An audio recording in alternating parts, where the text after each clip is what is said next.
Всем привет! Сегодняшнее видео будет посвящено тому, как спасаться от простуды в осенний период.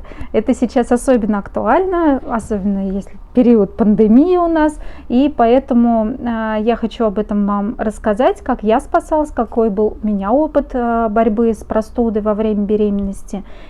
Не переключайтесь. Вообще любое респираторное заболевание, либо простудное заболевание, оно, конечно же, может чревато для мамы и для плода. Да?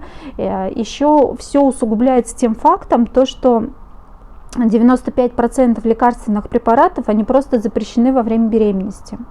Начало ОРВИ, оно начинается с общего легкого недомогания, с першением в горле, с насморка, с вялостью и с сильнейшей усталостью. Также хочу сказать, что именно не только простуда, да, она не очень хорошо может сказаться на течение беременности, на плоде и на маме будущей, но особую опасность вызывает то, что у вас может возникнуть грипп, потому что течение гриппа во время беременности, оно, конечно, похуже будет, чем обычная простуда. Первый большой посыл хочу я вам сказать: когда вы почувствовали, что вы заболели, пожалуйста, не нужно надеяться на то, что все само собой пройдет, я как-то отлежусь и тому подобное. Вы беременны, вы ответственны сейчас не только за себя, но и за ребенка. Поэтому вам нужно будет обратиться к грамотному врачу-терапевту, либо врачу общей практики, чтобы он вам назначил схему лечения простуды. И, наверное, что-то из народной медицины, которые вам помогут облегчить состояние ваше. Я обратилась к врачу с просьбой помочь мне, что же он мне выписал. Первое, наверное, такое основополагающее – это постельный режим. Я уже во всех своих видео рассказываю о том, что как только вы начинаете носить чудо внутри, да, только развивается жизнь внутри вас новая, то организм все силы бросает на то, чтобы развивать ее внутри вас. Поэтому вы чувствуете утомляемость, вялость, какую-то усталость, да, лишнюю. Но если вы еще заболеваете, то, соответственно, вы же понимаете, что еще больше, втройне, вдвойне нагрузка ложится на ваш организм. Поэтому вам необходимо, как только вы почувствовали симптомы болезни, вам нужен постельный режим. Следующее, что он мне сказал, это питьевой режим. Я выпивала чуть ли не до 3 литров воды в день. Но это была не только вода, это были чаи, морсы, компоты, общий объем жидкости у меня доходил до 3 литров в день. Конечно же, не нужно пить это все залпом, за раз литр. Я пила по полстакана каждые 30 минут примерно. Врач мне позволил, когда у меня был сильно заложен нос, пользоваться каплями на основе соляных растворов. Я ими не пользовалась, но имейте в виду, у меня был такой опыт, что врач мне позволял это делать.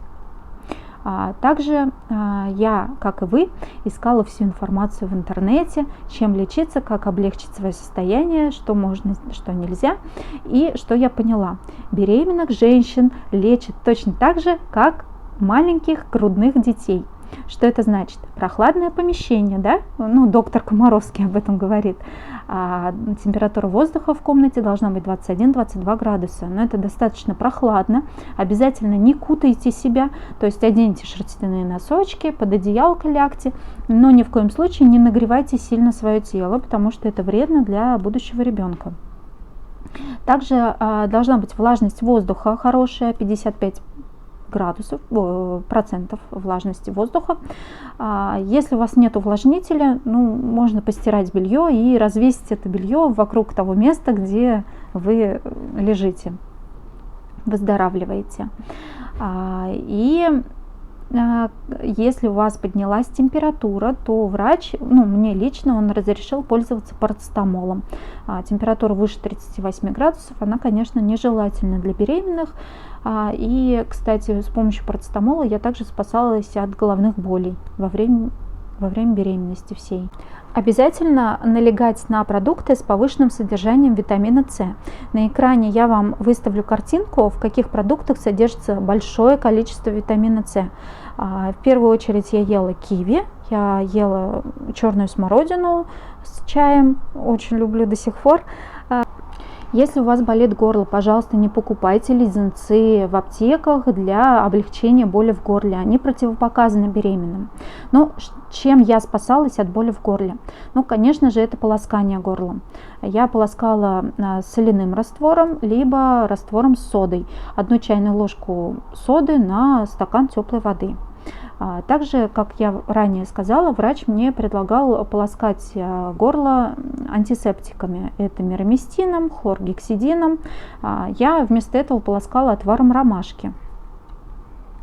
Также можно использовать ингаляции, но не в таком обычном, да, способе, как мы представляем ингаляцию, а именно с помощью народных средств. Я отваривала картофель и дышала парами этого вареного картофеля. Но здесь обязательно есть важное условие, что ингаляцию можно использовать только при отсутствии высокой температуры. Если у вас она нормальная, то ингаляция, пожалуйста, welcome.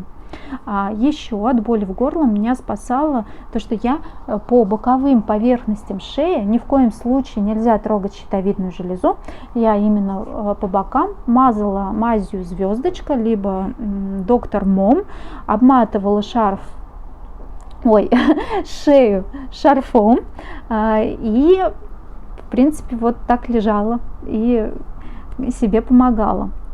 Если вы кашляете, например, да, я тоже кашляла, чем я спасалась, с помощью каких народных способов? Ну, во-первых, я пила теплое молоко с медом и маслом. Только важно, мед нужно ложить не очень горячее молоко, да, иначе все витамины в нем исчезнут, а нужно его ложить в молоко теплое. Также я пила не очень приятный такой напиток, но он помогал. Это молоко и боржоми в пропорциях 1 к 1. Еще пьют молоко с содой, еще пьют отвары ромашки, подорожника и, наверное, не вспомню еще что. Здесь очень важно знать, что ни в коем случае, точнее, всегда смотрите на лекарственные травы, на их противопоказания, потому что некоторые лекарственные травы имеют такой эффект абортивный, да, к прерыванию беременности ведущей, либо меняет гормональный фон женщины. Поэтому здесь очень осторожно и обязательно читайте противопоказания. Конечно же, ни в коем случае не используйте препараты, которые повышают давление, антибиотики, иммуномодуляторы. Это то, что мне говорил врач, что это очень и очень опасно при беременности. Вот.